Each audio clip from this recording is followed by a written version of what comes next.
that's how it goes, man. Thinks, please don't mind me. It is as if my whole life I dream. Winning is all I do, I think. Magic tricks when I roll up my sleeves. What you talking about, sleep? I stay up and get things done. I be like, ready, get me some. You couldn't prevent me from taking the lead in this league. I got stripes and stripes, striking. Best not hide your eyes. I'll just a whole dynamite. Let it ignite inside and still be able to remind them why. It's Spud Kingdom. Spud Kingdom. Spud Kingdom. Spud Kingdom. Spud Kingdom. Spud Kingdom. Spud. Any day, any night on site. Alright, let's go.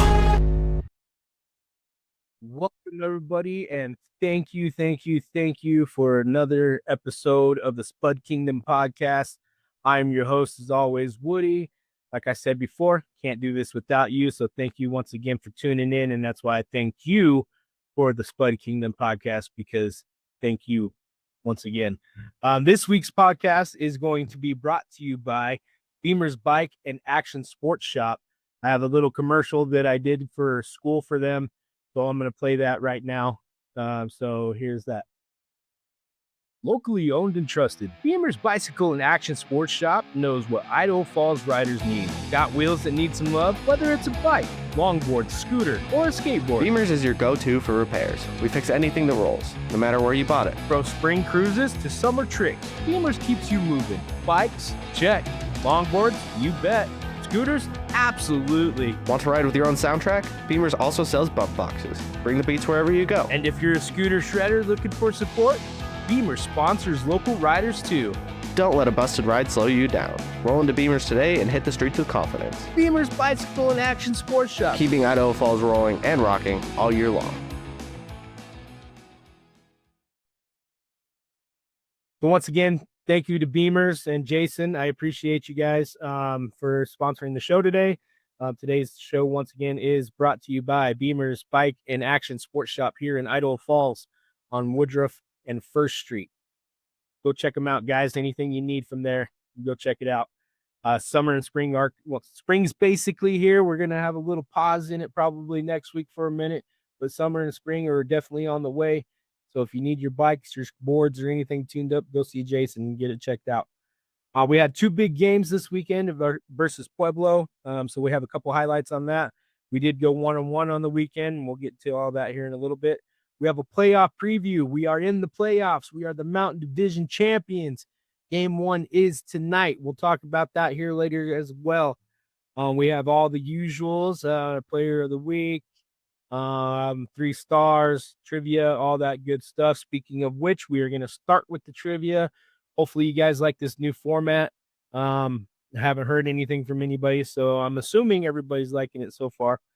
So with this week's question, it's going to be similar to last week's question. I'm just kind of giving people a little brief history on the NHL with some of these trivia questions.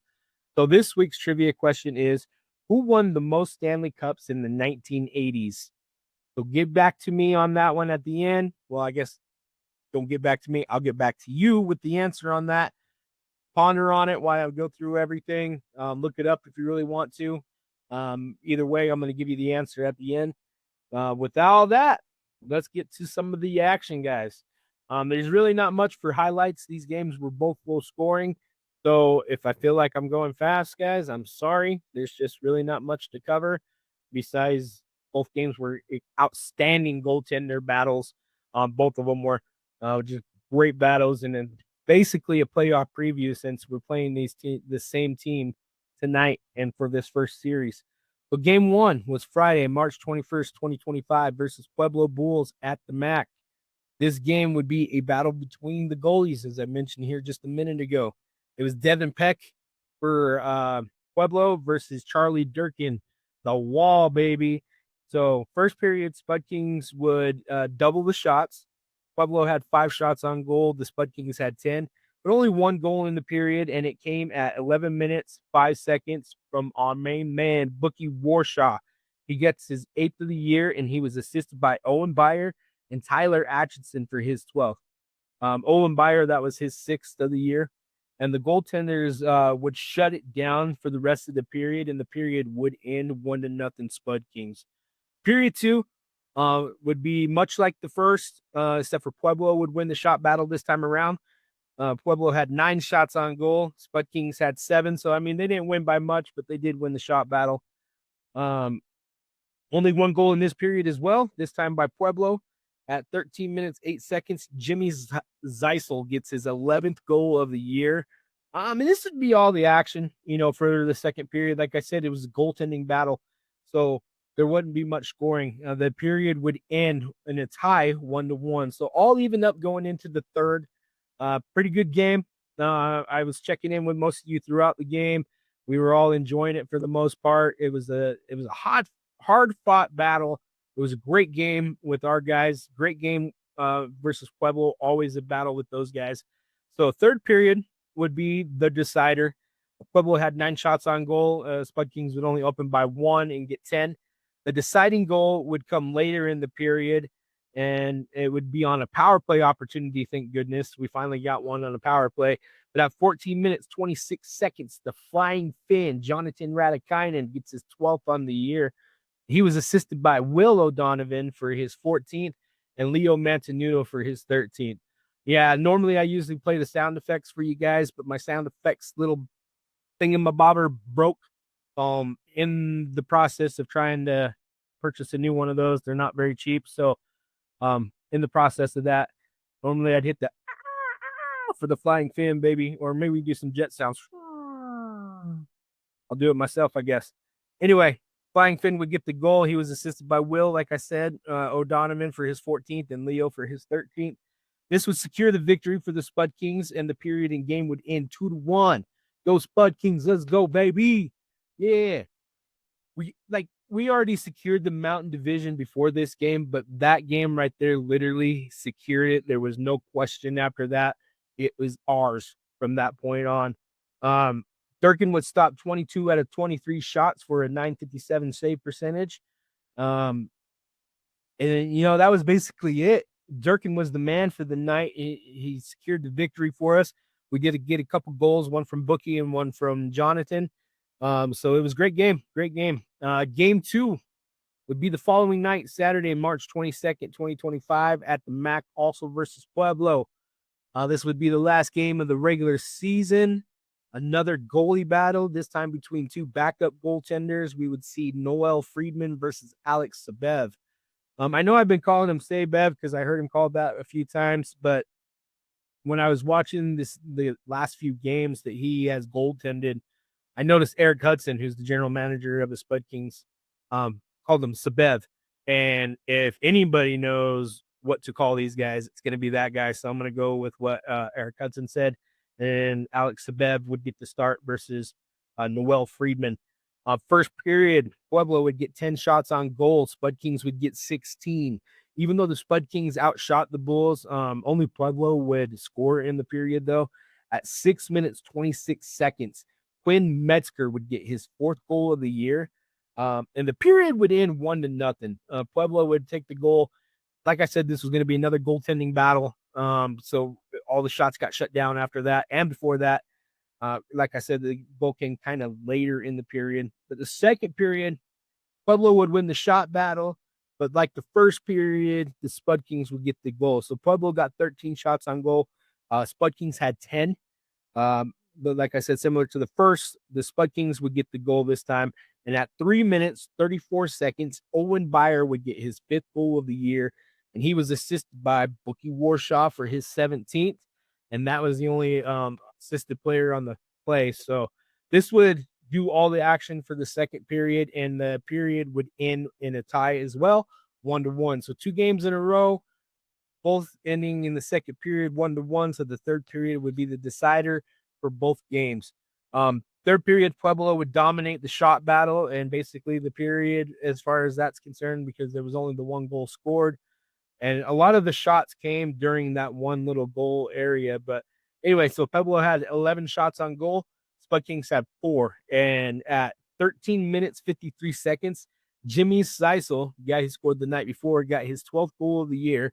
And what would be the game winner? So the period in game would end with 2-1 at that point. Pueblo picks up the victory. And as the season comes to an end, the Spud Kings ended up with a 38-10-4 record. 81 total points. And as we all know, Mountain Division champions. So that is the last game of the regular season. That's how the Spud Kings ended up finishing. And that's how the standings overall are. So with that, final regular season stats. I have some final regular season stats. Durkin went 28-6-4, second in the NCDC with a 1.96 goals against average. He's sixth with a 932 save percentage and first in wins with 28. So give it up for the wall, baby. Go, Charlie, baby. We need you all playoff series long. So keep up the good work, man. With that record right there says that we should be winning some playoff games this year and that we should maybe even advance to the Deneen Cup. You know, we're in the Deneen Cup playoffs, but we need to get to the finals. We need to get into the main ones. We need to play the Atlantic teams. We need to play these other teams.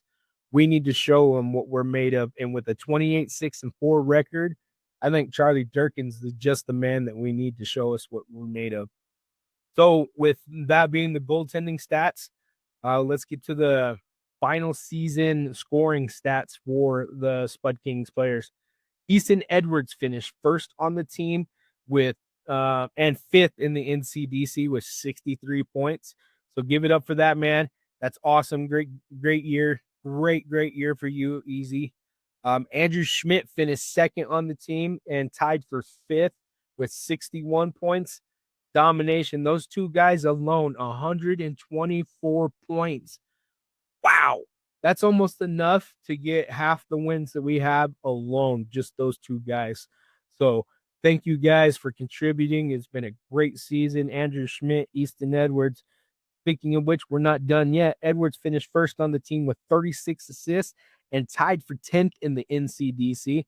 And then Andrew Schmidt finished second with 31 assists and just outside the top 20, number 20, and I think a couple above him. I don't know below because it doesn't show, but it was number 33 assists was the bottom line there. So just outside the top 20. Andrew Schmidt, though, was the top goal scorer for the team with 30, and he was tied for fifth in the NCDC. And Easton Edwards was second on the team with 27 and ninth in the NCDC. And then Sammy Grimaldi finished third on the team with 22 goals, and that bumped him up, tied for 16th in the NCDC. Mr. Hat Trick himself made an appearance in the top 20 the last few weeks because of those hat tricks that he had. And I just want to say congratulations to those three men. I think we're the only team with three guys in the top 20 in goal scoring. So bravo, guys. Great season. Great season. Can't wait to see what you guys can do in the playoffs. So with that, I'm going to get to my 3 stars of the week. Wasn't much to go on as there wasn't much stats. I thought about throwing Charlie in there because he did play the one game. He gave up the one goal. So he was kind of my honorable mention, so to speak. But my 3rd star of the week was Jonathan Radikainen. He had the one goal on the week, and it was a big goal. It ended up winning the game for us. It was a power play goal. My 2nd star of the week was Owen Beyer. He had 1 goal and 1 assist on the weekend. Big contributing factor to the way that we finished off the weekend and finished off the season. That was a big trade picked up halfway through the season. It was a good one for us.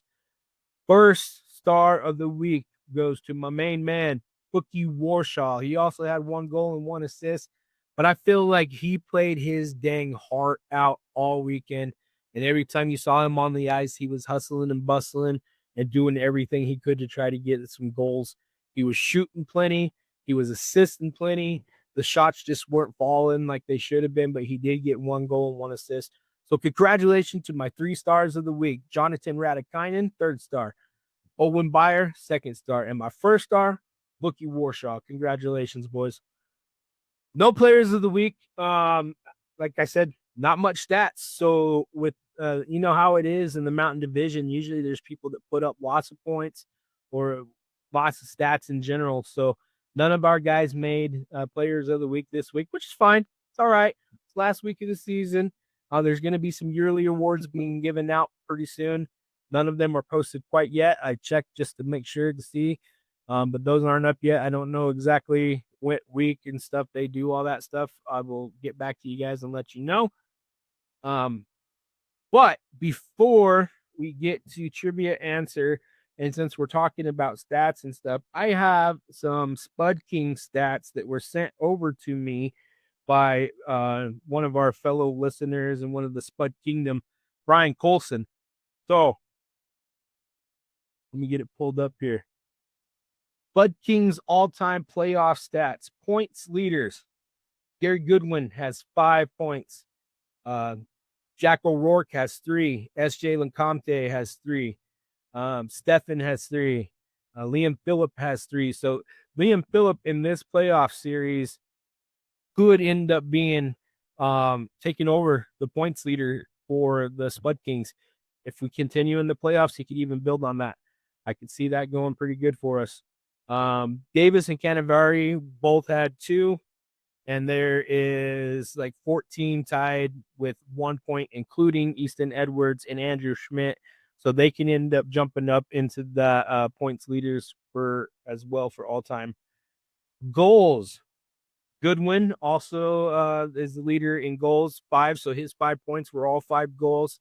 Stefan is 3 he's second with 3. And Liam Phillip is also second with 3. So both of those guys' 3 points are also off of goals. Jack O'Rourke would be the next one in line. He has 2 goals, and there's 5 people tied with 1 goal each. In the 8 playoff games that we've had, we are 3-5 with only 1 series win and 2 series losses. Only Liam Phillip has played in all 8 games. So Liam Phillip, this is going to be his last season with the team. Fortunately, he is aging out. I posted something about that yesterday. There's a few players aging out. So this is Liam Phillips' last chance to make a big impression and a big dent in our record books and as an all-time great Spud King. So Liam's played in all 8 games. He's got a few more coming up. All-time series 3-5. I think that's going to change a little bit this year with our goaltending. We'll see how it goes. Speaking of which, the all-time leaders as far as goaltending in the playoffs, Rowbotham went 2-2 with a 5.07 goals against average. Not the greatest. And then he had a 901 save percentage. And then Tucker and Nabinet, the man from last year, the MVP of the team, he went 1-3 as a goaltender in the playoffs with a 2.76 goals against average and a 919 save percentage. So I think Durkin has the ability to top all of those stats and bump us further up. I think we can win this series. Pueblo is going to be a huge, huge battle. So if we can get past Pueblo, we play the winner between Utah and Ogden, and we all know that's going to be a battle. We got to get to these games, guys. We got to get to these games. So with that, let's get to my trivia answers, guys. Trivia answers. So my question was, who had the most Stanley Cups wins in the 1980s? And like last week, trick question. 2 people did it. The New York Islanders had 4, and the Edmonton Oilers also had 4. And those were the Gretzky years with the Oilers towards the ends of the 80s for them. The Islanders got all 4 of theirs at the beginning of the 80s. They were 4 back-to-back-to-back. And then I think basically, once this happened in the 90s, we had the two-time winners. And then I think this is kind of where parity takes off in hockey in balance and everything, because there's not too many back-to-back champions or multiple champions after that. So trivia is going to change up a little bit as far as the answers, depending on what years I go with. But I love that I'm giving everybody a little bit of knowledge. Playoff preview. So we drew Pueblo to start out, which I mentioned earlier. First game is tonight at the MAC. So let's get rowdy. Let's get live. 7:05, just like usual. Games, that's when they're like, do the national anthem and all that good stuff. Puck drops usually probably about 7:10, 7:15. So get out to the game. Let's cheer them on. I probably won't be at this one. Broke as can be. I'll be watching on the TV, though, Flow Hockey TV, for all those that can't get out to the game and want to support the guys. It is the playoffs. So if you can't get out to the game, cheer them on from home. It's on Flow Hockey TV. Check it out, guys. And then game 2 is tomorrow night, also at the MAC. Same game time, same game channel. So come check it out. I will be in attendance at that game. I got invited by a friend of mine, and then a friend of all yours, one of the Spud Kingdom. So I will be at that game tomorrow night. I will help you guys cheer on the boys as we try to take an advantage on these guys. Playing Pueblo, so this is going to be some really hard-fought battles. Game 3 is Sunday in Pueblo. The start time for that one is 7:07. It's a couple minutes later. Not quite sure. They might have some things going on up there. I'm not quite sure what's going on, but they're starting a little bit later on Sunday. But so those 3 games, and then if we don't sweep those 3 games, there's going to be another game. Game 4 would be Tuesday in Pueblo, 7:07 start time as well. And then game 5, if necessary, will be Thursday right back here at the Mountain America Center, 7:05 start time. I believe, like I was saying, 4 and 5 are if necessary. Playing Pueblo, most likely we're probably going to get to at least the 4th game. Hopefully, I hope we can get a sweep done, because it'd be nice to get a little bit of rest before we play the next round. But it's going to be a hard-fought battle, guys. I mean, we could end up going all 5 games with these guys. So be prepared to see 2 games at home, possibly a 3rd one next Thursday. So let's get out and support these boys. If you can't get out and support them, watch it on Flow Hockey TV. I will do my best to keep everybody updated on the socials. I will be tuning in with all you guys and doing a Spud Kingdom check-in tonight. I want to see how many of you are out there cheering on the team. I want to see how many of you are out there watching. I've seen some of y'all last time I did a check-in, not the last time, but the time before.